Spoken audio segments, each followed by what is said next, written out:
African American women spend billions every year on black hair products. Even though they only make up 10% of the American population, they buy 70% of all wigs and extensions purchased here in the United States. It's very important. They take their last dime to get their hair done. They go hungry before they let their hair go to look bad. My journey into the world of black hair begins in Oakland, California, at the Black Hair Extravaganza. Put your hands together. Somebody say, unleash the dragon. When you look at her, it's like her crown. She's a queen, you know, so she needs like extra pieces and braids and big hair. It's like a crown. I just feel, you know what I'm saying, your hair important. If your hair messed up, you feel me, brothers ain't gonna try to get at you, females gonna knock you, you feel me? Basically, you gotta have your hair tight. What? And for the big sisters, we represent too. What is it? What is it? What is it? What is it? Come on. Come on, Ronnie, show what you made out of, baby. We express our beauty. In fact, the Bible speaks to us about our hair being a treasure. So it's just something we've always kept in our culture. But with that huge market, who controls it? Where does the money end up? Where do the billions go? I decided to try to find out here at the Black Hair Extravaganza. Follow the money. Thermal mist is for your heat style. You never use it? That's awesome. Step 3. Apply the thermal straightening ball. Section the hair into... We think the African American style is a very big business. Almost every week they change the style for hair. Everybody wants to be a part of our market because we're the #1 consumer. We spend 10 to 1 on anybody in hair. In the retail market right now, majority of the retail stores are ran by Koreans. And more of the Korean stores that are ran by, the 90%, are supported 100% by black African money. It's so unfair, you know, that they take our money. But once again, part of it is our blame. We allow what happened. Is this true that the Koreans dominate the black hair industry? What you're looking at is one of the Black Beauty Supply magazines that inform people who are interested in black hair products. All the ads and articles are about African Americans and their hair. And even though all the information is about blacks, half of this magazine is in Korean.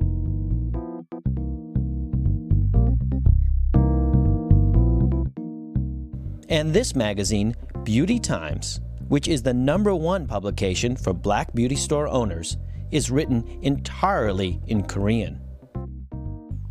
It's here, inside Beauty Times, that I spot Dr. Tony Leno, a black hair expert who writes a monthly column for this magazine. A column which not even he can read. I contact him and he invites me to Los Angeles to learn more about the Southern California black hair industry. Now where we are now, this is the famous Crenshaw corridor where many of the elite black businesses are. Right here on the corner of 54th and Crenshaw, South Central Los Angeles. This is beautiful wigs. This is the Korean-owned hair store. They sell hair of all kinds. In your store here, what percentage of your business is Afro-American? About 100%. 99.9. Okay. In other words, 99.9%. 99.9. Okay. Then up here on these walls right here, these racks, all the way around are the hair that's used for weaves and for extensions. Janet Jackson, they come over here, pick it up, virgin human hair. Vivica Fox, I saw several weeks, then I cut in style for her. I've been knowing him a long time. Okay. Richard Pratt. Yeah, that's Little Richard. Yeah, Little Richard. This city alone only had 10 beauty supply stores 20 years ago. Now there are over 100 Korean-owned beauty supply stores. Oh, you're looking at a typical beauty supply store, Korean-owned beauty supply store. But all these products have one common denominator. They are all aimed at the Afro community. One of the things that the Koreans are doing now, and they predicted this themselves back in 1999, and it's happening now, since they control 80% of the distribution of Afro hair care products, especially professional products that are sold in beauty supply stores only, it only stands to reason they can control what gets distributed. They are creating their own line of products or buying out existing black-owned companies. I don't see a reversal of this at all. It's just getting deeper and deeper. With the Koreans controlling the retail and wholesale distribution, they're slowly making inroads into taking over the black manufacturers. We're going to Kazuri Products. They are a black-owned manufacturer of hair care products, but specialize primarily in curling irons, pressing combs, and the stove heaters that you heat the irons up in.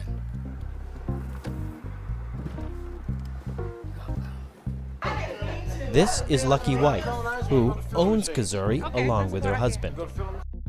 We have been in business for over 30 years, and we are a black company selling to black beauty supplies and also to black hairstylists, and we make a quality product.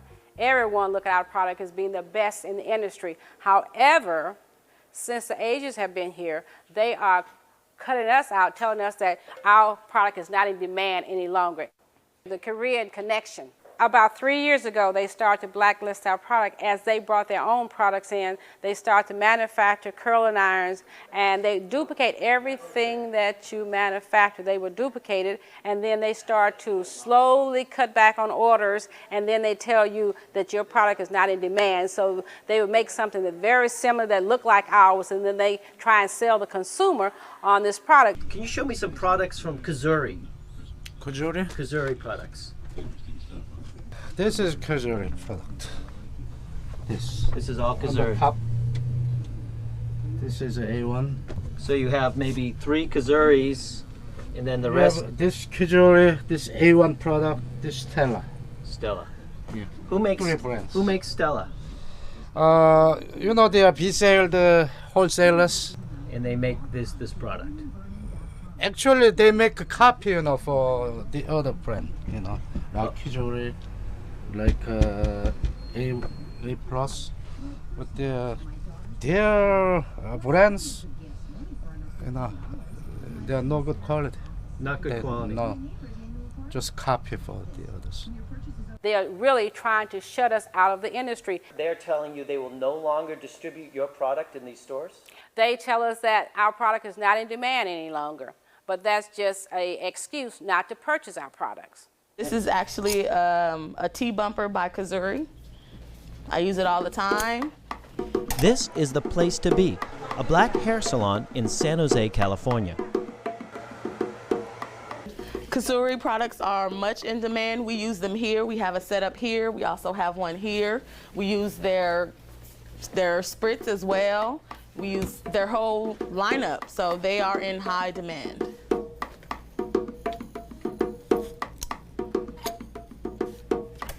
We have to look at saving our community as well as saving this industry. We are a nation within this nation, and we're just giving everything away. And we cannot do that any longer. We have to stand up and fight. We are beautiful black people. If we have to wear our hair short, so be it. Let's wear it short, but let's get this under control where we control the industry and not let someone else come in and then set up and take all our revenue out of the community. But can Mrs. White and other black manufacturers fight back against this? New Star Beauty Supply, the largest wholesaler of black beauty supplies on the West Coast. New Star also manufactures their own products for sale to the ethnic market. Mr. Moon is manager of New Star. We are the #1 biggest the ethnic distributor.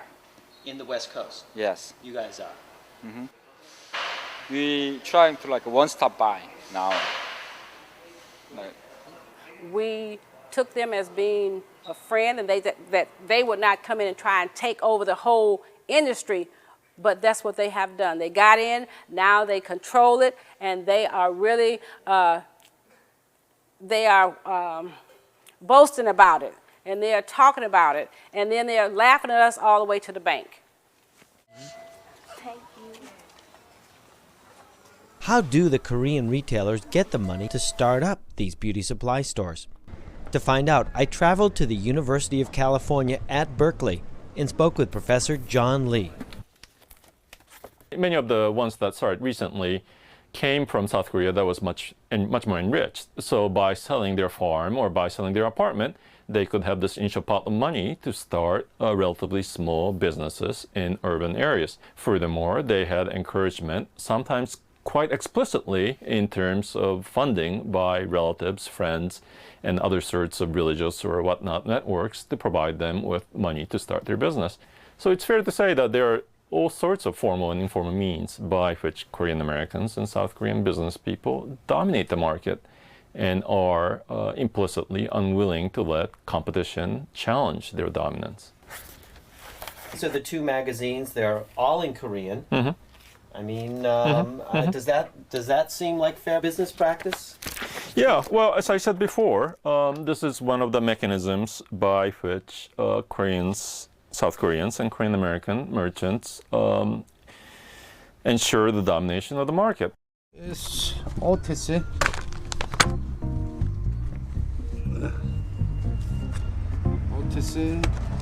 Later, I learned that what we're seeing now, the Korean domination of the black hair industry, had its start back in the early 60s with the help of both the Korean government and the United States government.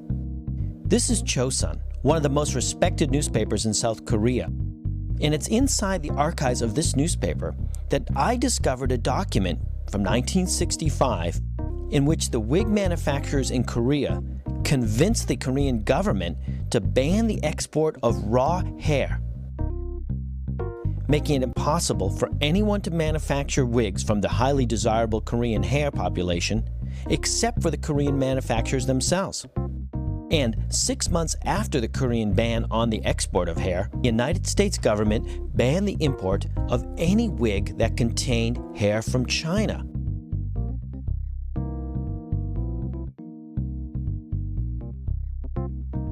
This ban on Chinese wigs virtually locked in the wig business for these South Korean merchants. So it seems that what we're seeing today, the Korean domination of the black hair industry, had its start with the help of both the Korean and the United States government almost 40 years ago.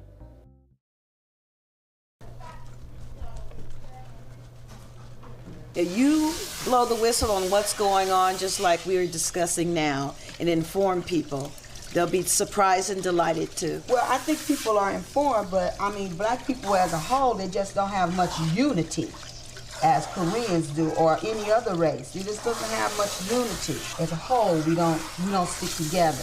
Well, you know, this is a new millennium, and people, if they look at the past, and perhaps they can deduce from that they can change the future based on the past. They can, but the young people have to be enlightened. The black dollar needs to be spent with your black people as much as possible.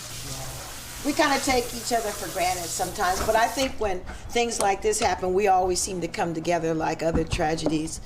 And, you know, human nature allows us to do that. We can come together for human tragedies, but when it comes down to the almighty dollar, that's not the case. They did not seem to pull together for the dollar. Denny's Restaurant, Oakland, California. Here, members of the black beauty supply industry in Northern California have gathered to discuss the Korean domination of their industry and the possibility of creating an organization to take back the black hair industry. Now, we used to have a total monopoly on this beauty business. Now we've lost. It's only about 2 or 3 of us in Oakland now, and it used to be nothing but us in Oakland purchasing these products. Most of the beauty supplies in the Bay Area, Korean beauty supplies, they have organizations. And their organization, most of the time, they tell who to sell and who not to sell. Like 5 years ago or 4 years ago, when micro yak was so popular and so hot, they wouldn't sell to me. And the reason they wouldn't sell to me is like glamorous, and Ebony told them not to sell. And sometimes we used to order through Ahmed, like Merit Beauty Supply, because they don't see. They don't think you're black. The Koreans don't think you're black. No, I mean when they call me, they think that I'm a Korean store. Are you black or Asian? How do you feel about that? Are you black or Asian? I was like, that's crazy. What does that have to do with me purchasing a product from you? So, since they can't sell it to us, why we can't sue them? Thank you. We have people that are able to get these hair products. Right. I think that's where we need to start. And then we go to the next level, because if they don't want to sell to you, they will figure out a way not to sell to you. A lawsuit will just make them even stronger-willed about it. The way I'm looking at it, if you walked into Macy's discriminated against you, what would you do? Well, you know what? It's a whole different world. You have more. Okay. If you don't tell me nothing, I'm gonna keep doing it. Okay. Lawsuits may get their attention. Bad publicity may get their attention, but you know what will get their attention? Money. If your money does not go to them and it goes to somebody else, and then once you start giving money, you start swaying the way they think.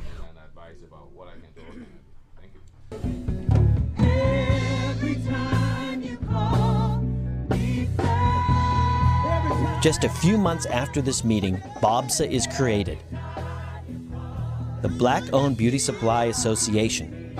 Their first event is here at this gospel event on the square in Oakland, California. It's here that they begin to raise awareness of the black hair issue and promote a hair show. I'm from Dallas. I got my hair from Korean Beauty Supply. What do you think about what they're trying to do? I think that is great. I am just like so on board with that. We are a black-owned beauty supply, and what we are, $10 in Dallas, in Texas. We are like all about supporting black-owned businesses, and we complain about that a lot, that there aren't any black-owned beauty supplies in Texas. So, I think it's great. I think it's great. I think it's about time. I just think it's very interesting. I got a little information about it. They had a little line card that gave me names of different people in different areas, which is very helpful. And then they are under association with these are reputable hairdressers. So, and that's important to me because your hair is important.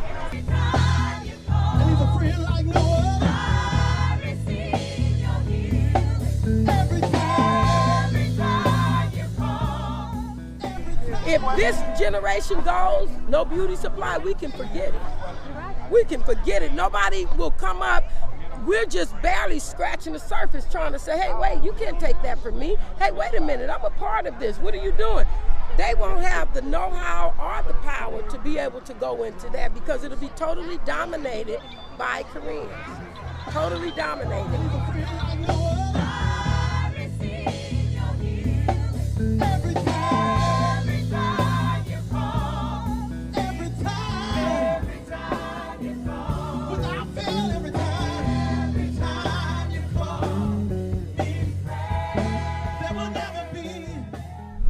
Richmond, California.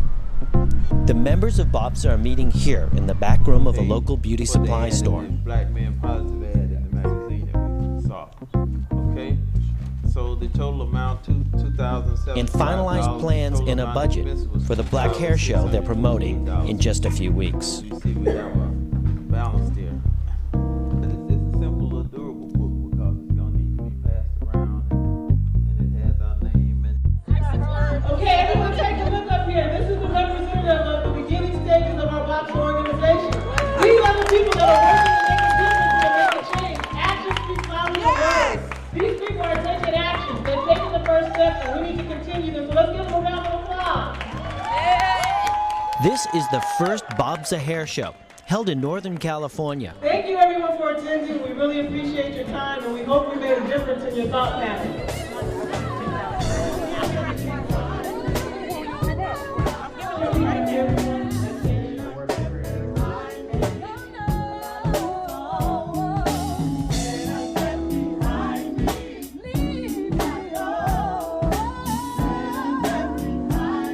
funny thing happened in New York.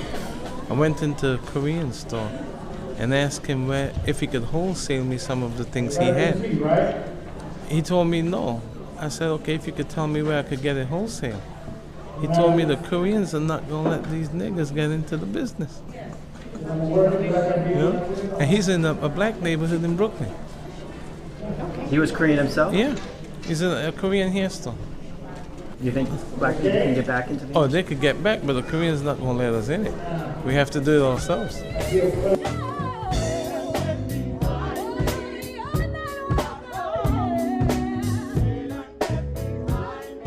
It's great because our money should be kept in the community. And buying outside, buying with different ethnic groups, and they're not recycling money back into our communities. And this way it's staying in our community. Oh, it's beautiful, beautiful, beautiful, beautiful, beautiful. I love it, I love it, I love it.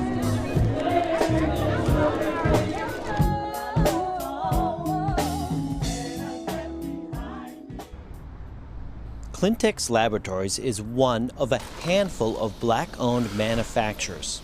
Currently, their brand of product is only distributed through hair salons here in the United States. Besides making their own brand of products, they also act as a manufacturer for others. This is our compounding area. This is where we manufacture all of our products. This is where I first started. When I quit my job, I went and bought these 2 stainless steel drums and started in the basement of my home. After the batch was made, I would take a measuring cup, go in and fill each bottle one at a time. This is a regular relaxer. The percent of sodium hydroxide is 1.9%. Even after more than 20 years in business, Steve Luster is unable to get distribution for his products from any of the Korean distributors.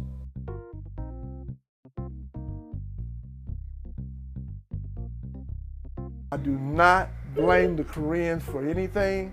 It's totally the black consumers, the black business people, the black churches. It's our fault because we have not taken the time to educate our people on economics, on what we need to be doing to assure that we have jobs, that we have a sound business practice. We haven't taken time to do that. If there were 2 products and one product was $2 cheaper at the Korean store than a black-owned store, where would you shop? I don't know. I don't know. I'll be honest with you. Where would you shop? $2 cheaper. I'll probably shop at the Korean store. Thanks very much. I couldn't get a loan for business, but as you can see, I am in business today. Okay? So you cannot depend on the government for a handout, and you cannot depend on people to help you. We have enough power as a group. If we have the ability to work together and pull together, we have enough economical resources within our race and our communities to turn this thing around. What do you think about the idea of a boycott? I think it would be a wonderful thing. I think that would be a thing that would get a lot of people's attention. I think a boycott would change the situations and where they are now. Like with the Koreans, for example, if they don't want to sell certain African Americans hair or whatnot for their business so that they can continue to progress, a boycott, stopping the dollars, would get everybody's attention.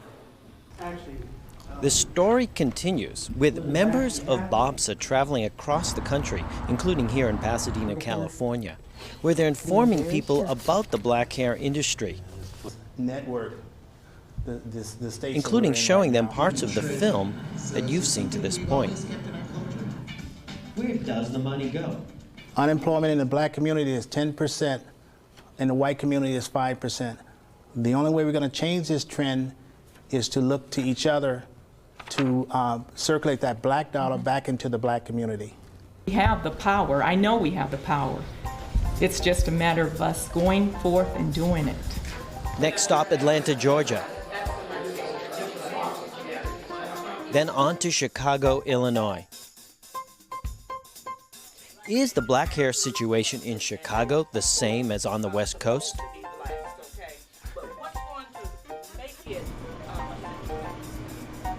Here in Chicago, I randomly select one block in the south side of Chicago. And it's here that I find not only one, but 4 Korean-owned beauty supply stores on the same block, all within 100 feet of each other.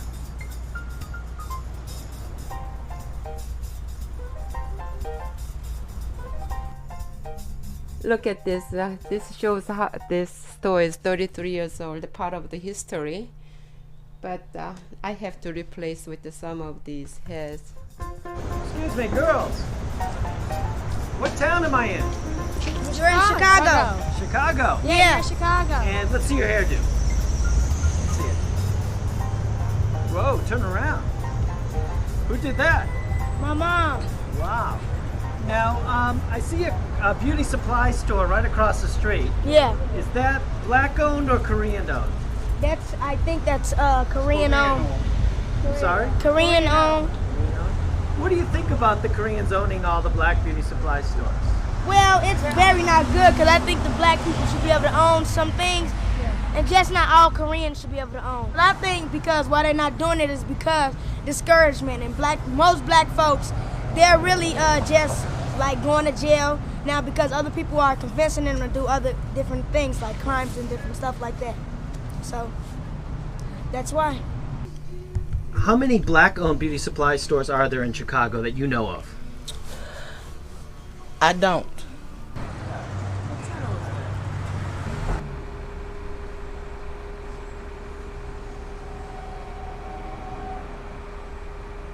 How long have you been in the business? Like 14 years ago.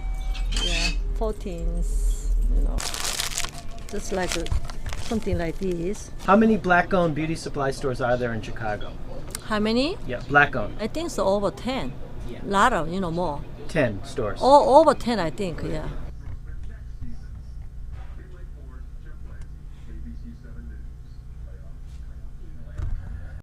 And how many Korean-owned beauty supplies? Koreans, so almost 80%. Maybe I think 300. Some 300 some different store. That's how the boys wear nowadays. They got braids. Yeah. This how they do. Check it out. Close look. Close look. Oh, Eddie get that Kine from the bead going Chi-Town on. West Side. All right, let them know where you at. Peace, Rep love. your From the West set. Side. True. Yeah. Now, Malcolm X talked about African-American women straightening their hair, didn't he? What do you have to say about that? Well, that was a situation back then that was occurring at the time. It was just a lack of education and misunderstanding of things. But he didn't mean what exactly like that. If you get in depth into things, he don't exactly mean that as straight as trying to be like white women. He trying to show them a way that to know your roots first, and you can do anything you want to. But as long as you know your roots, can't nobody tell you nothing, and you always gonna be something. He just spit that knowledge, brother. And the situation doesn't seem much different here in Oakland, California, where there are only a handful of black-owned stores and over 40 Korean-owned stores.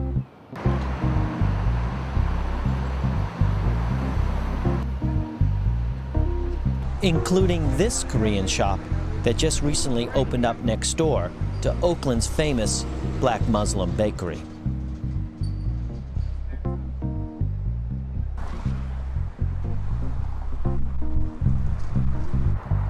San Mateo, California. It's here that BOBSA, the Black-Owned Beauty Supply Association, has its first annual Unity Dinner. And as the saying goes, united we stand.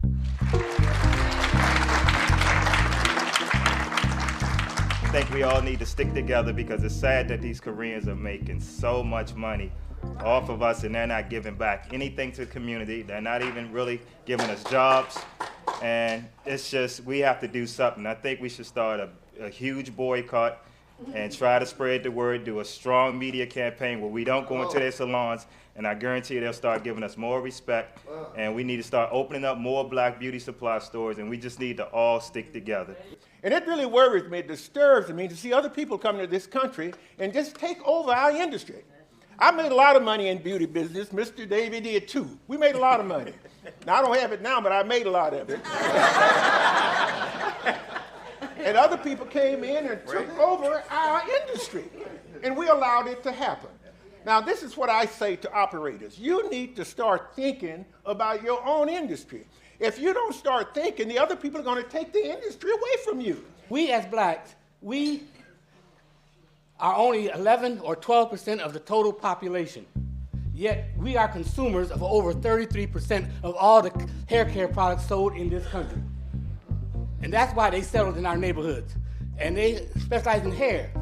We are 80% of the purveyors of hair, the users of hair. So that's why they came into our neighborhoods. And I can't be mad at them because we left that market laying right out there in the street, and they came along and picked it up. So don't encourage anybody to throw a rock through a Korean beauty supply store, okay? I think now, though, and I see so much vibrancy here, and especially with this new organization, you've got a new feeling of togetherness that we don't even have on the East Coast. And to the fact that you have decided that it's time now to forget the mistakes we've made, especially with the Koreans, who were smart enough to know that they couldn't make it with the white companies. They would not get across those big white distributors who represented the major white lines like Redken, Matrix, Paul Mitchell. They couldn't cut it. They were ostracized. And so they turned to us who were open, young, and probably didn't realize the value of our industry. And they made it big with us. But we've got to forget that now. It's hard. And we've got to outsmart what is out there. And let's go together to do it. Who knows what'll happen tomorrow? I'm just gonna stay in the game, and if for no other reason, to see what happens next. What will the future of the black hair industry be? Can BOBSA and the African American community be successful in taking back part of this industry?